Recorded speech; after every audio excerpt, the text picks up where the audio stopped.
There is a real art when it comes to asking questions at work. Today, I want to give you some tips to help you improve that process. My name is Ken Okel. I'm a professional speaker. I talk to audiences in person and, like here, virtually, about ways that you can improve your performance on the job.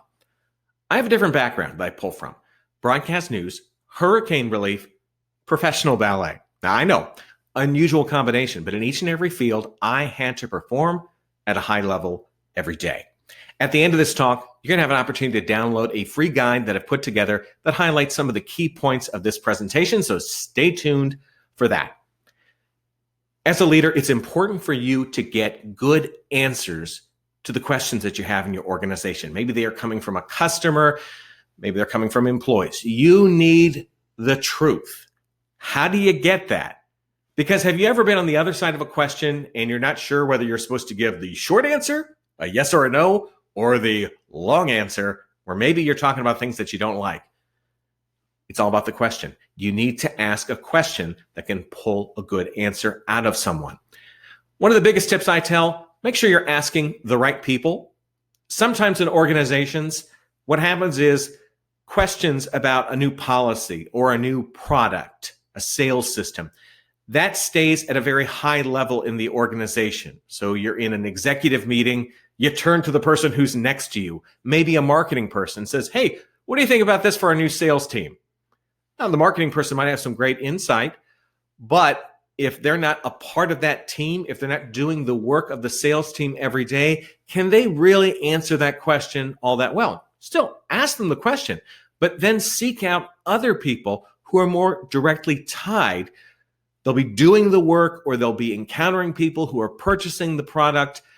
Ask those people, because on, let's say, the ground floor, you got a different view than up high in an organization. And sometimes we can get a little lazy. We need an answer to a question, and we literally turn to the person who is next to us, the person who's in the office next to us, to ask them. They may not really have much insight into it. They'll give you an answer. Often that answer will support what you believe to be the case, but that might not actually be true. So take the time to seek out the right person, the right people. And when you ask that question to someone about a new process, a new offering, something you're selling, get specific. If you're just asking questions that will get a yes, no answer, the information you're getting back is going to be pretty limited. Instead, go a little deeper. And this does require a greater time commitment. So if you're just planning to ask someone walking through the hall, that may not be enough time to get a good answer. Here's an example. Let's say we're talking about a new product that you're offering. What do you like about this product? What do you think could be improved about this product? And perhaps even, what do you not like about this? All of these are designed to pull an answer out of someone, to get them to say more than a yes or no answer. You can even respond by saying, "That's very interesting. Why do you think that?" Again, we're trying to continue to narrow down what someone really thinks about it. Anything new may be met with some resistance to change, but there may also be some insights that can really point out flaws or problems that no one else sees. Sometimes a group that's working on a project all the time misses something that is obvious. The person outside that little bubble may notice it. Let them give you that feedback before you launch it to the rest of the world and perhaps have a disappointment. We've talked about this a little bit, but when you're asking for feedback about something, are you asking on the inside for affirmation? "Oh, this is brilliant. This is the best thing I've ever seen." Or are you asking them for information? "Hey, do you think this will work?" Find out what the person thinks, but realize that, are you kind of censoring things, getting defensive, because you're merely asking them because you want them to tell you that you're brilliant, that it's a great idea, and that everything will be successful? In our world, it's very easy to say, "Oh, that looks great."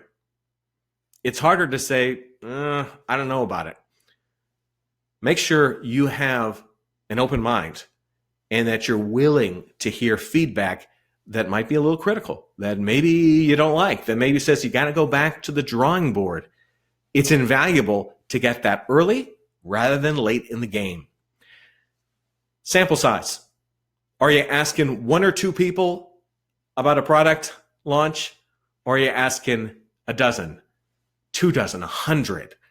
Usually, the deeper the sample size, the better responses you get, the more information you have. This does take an investment of time where you're having to ask more people, and you may be wanting to go faster, faster, faster. But if you go really fast and you don't get much information back, don't be surprised if the results just aren't that good. Let me share with you a power question that goes back to my days in TV news. So often I'd be out in the field. I've interviewed thousands of people. I learned very early on, at the end of the interview, there is an extremely important question that you need to ask the other person. That question is, anything else? As in, do you have anything else to add? Because very often, someone might have a really good point that they want to make that's slightly outside of the previous questions that I've asked, but it is really important. It is pure gold. I didn't know to ask it, but they don't give me that answer unless I give them the opportunity to say something. Same thing can apply to employees. You're managing people, but do they feel like they are able to tell you things, share concerns, tell you about potential problems, tell you about good stuff? If people think that when you ask a question, it's like a legal drama where you're in the courtroom and the prosecutor is asking all these tough questions, so you want to say as little as possible. Well, if that's how people see you, you're not going to get a lot of information. If you welcome their feedback, if you welcome their information, if you acknowledge them for supplying you that information, you'll get a lot better from people. You'll be rich in terms of knowledge and information. Doesn't mean you have to follow it all. And sometimes different viewpoints can be correct. But acknowledge that the person gave it to you. Show them the respect by asking them anything else. Find out more about me. My name's Ken Okel. As I mentioned before, I'm a professional speaker. You can find out more about my talks. Go to my website, kenokel.com. You also have an opportunity. You can sign up for a free 3-part course I have on video about improving your performance on the job. Just go to the homepage, scroll down a little bit. You'll see it. Click sign up. Boom, you can get started. Email me at tvguy@kenokel.com. Funny story there. When I worked in TV news, you'd be out in the community, like at a restaurant or a festival, walking around.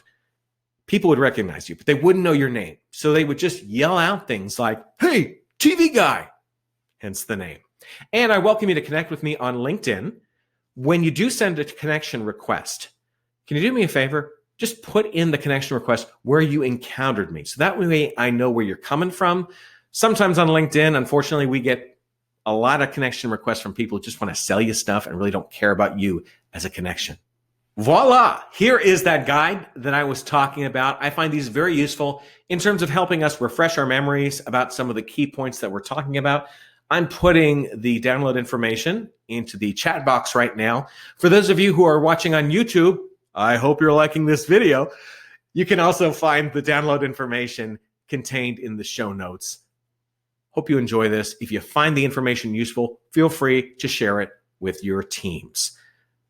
Asking good questions can really separate you as a leader from the pack.